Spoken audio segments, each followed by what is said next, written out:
Hello and welcome to this next flip preaching video. My name's Andy. We're going to look at the passage for Sunday and try to unpack what it might mean for us today. So it's Matthew 13, 31 to 33 and 44 to 46.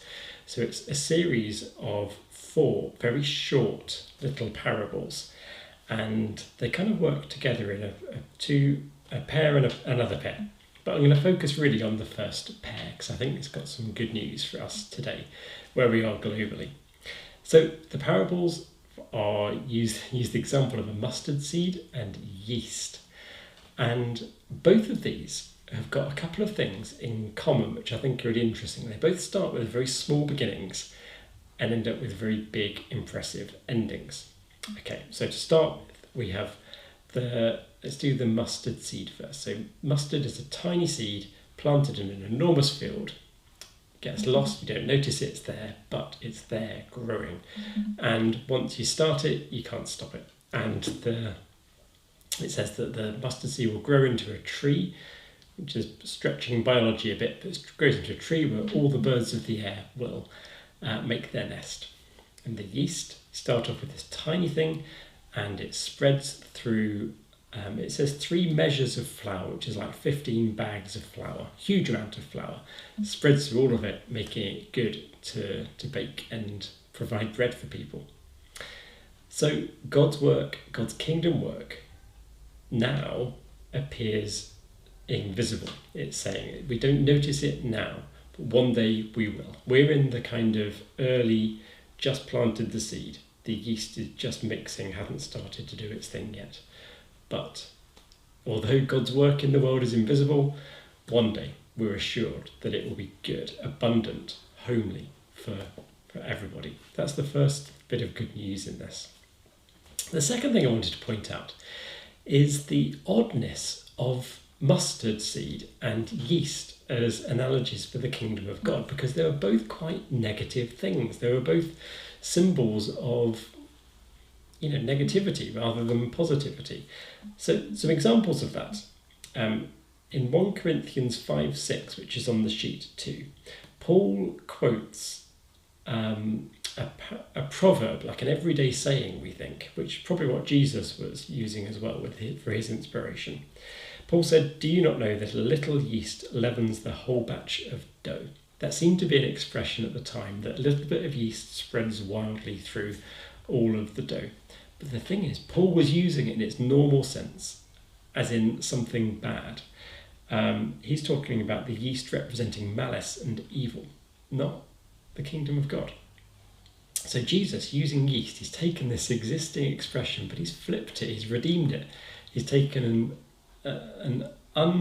like a corrupting influence, is what yeast normally is, but he's turned that into a good one. I think that's fascinating. And the mustard works in a similar way.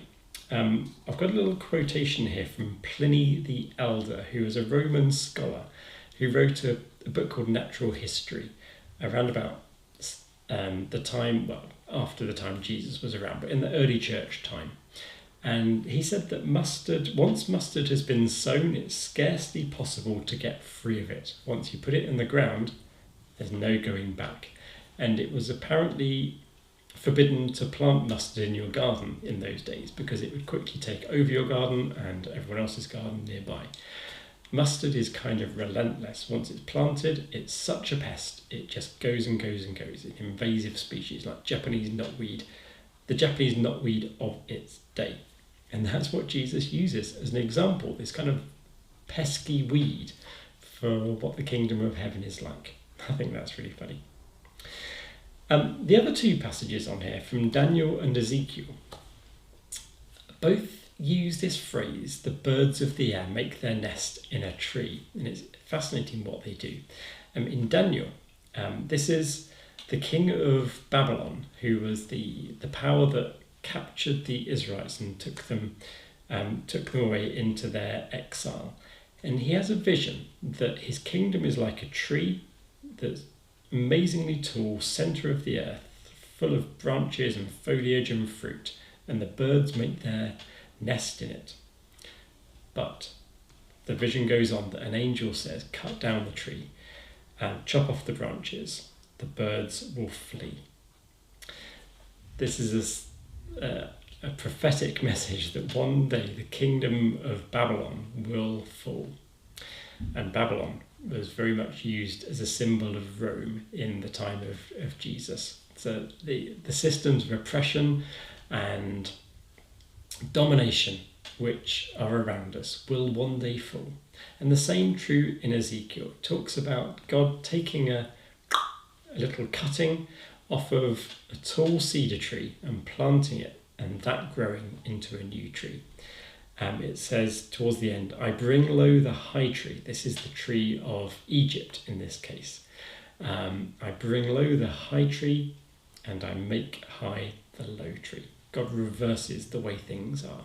So in this world where so often violence is the way that people get things done, where money is the thing that talks and makes people take action, where people are self-interested, where we can see all sorts of corruption in our society, when this virus can spread so willingly, and people in charge to varying degrees, depending on where you live in the world, have varying degrees of interest and ability to put in the measures to stop it. When we live in a place where our society is flawed in so many ways, our systems are so flawed, there's a promise of hope here that one day God will bring down those and his kingdom will replace it. And the birds that had to flee the first kingdom will make their nest in God's kingdom. One day, God's kingdom, the kingdom of heavens, will be the only kingdom. That's the only choice there will be. One day, we're promised. And all the birds can make their nest there. So all of the systems of oppression and injustice which are around us today, one day they will end. In the meantime, we need to live as if they didn't hold that much power on us. We need to live in the kingdom rather than the kingdom of Rome as much as possible.